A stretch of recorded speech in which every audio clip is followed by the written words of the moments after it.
গতকালকে আমি দেখেছিলাম যে আপনারা জামাতের সঙ্গে জোট না করার প্রশ্নে আপনারা ৩০ জন কেন্দ্রীয় নেতা আপনারা চিঠি দিয়েছিলেন বা স্মারকলিপি দিয়েছিলেন নাহিদ ইসলামের বরাবর।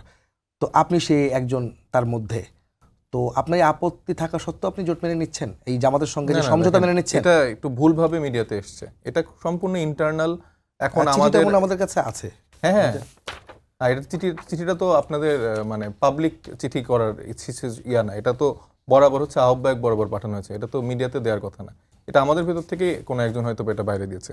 ব্যাপারটা হচ্ছে যে আমাদের যখন অভ্যন্তরীণ মিটিং হয়েছে, যখন জোটের ব্যাপারে আলাপ হয়েছে, সেই সময় আমাদের খুব কম ছিল। তো ওই সময়ের মধ্যে আহ্বায়ক বরাবর হচ্ছে যারা আমরা বলছি যে আমরা জামাত বা বিএনপি কারো বিপক্ষে আমাদের অবস্থান না, আমরা বলছি যে আমরা আসলে চাই যে স্বতন্ত্রভাবে ইলেকশনটা করা যায় কিনা, সেই লক্ষ্যে আসলে আমাদের অবস্থানটা ছিল। এবং আমরা আহ্বায়কের কাছে সেটাই জানিয়েছি যে জোটের ব্যাপারে পুনর্বিবেচনা করা যায় কিনা, এবং সেটা খুব কম সময়ের মধ্যে এই চিঠিটা আমাদের আহ্বায়ক সাহেবের কাছে পাঠানো হয়েছে।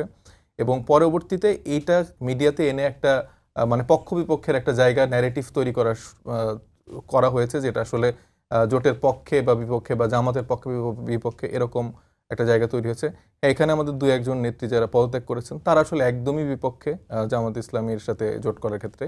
কিন্তু আমরা বলেছিলাম যে 300 আসনের ক্ষেত্রে বিষয়টা ন্যারেটিভ থাকে যখন আপনাদের দলের নেত্রী যখন পদত্যাগ করছেন, নির্বাচন থেকে সরে আসছেন জামাতের সাথে জোট করার কারণে, তখন আর সেটা কালেক্টিভ যখন 30 জনের কথা বলছেন, এখানে 30 জনই আসলে পদত্যাগ করার মেন্টালিটি নিয়ে আহ্বায়ককে সে কথাগুলো বলেনি, এটা আমি বলতে চাচ্ছি। আচ্ছা জি, আমাদের উদ্দেশ্যটা ছিল যে আমরা কি আসলে 300 আসনে প্রার্থী দিতে পারি কিনা। কিন্তু আমরা এটাও বলছি যে দলের যেটা সিদ্ধান্ত হবে সেটার পর আমরা শ্রদ্ধাশীল।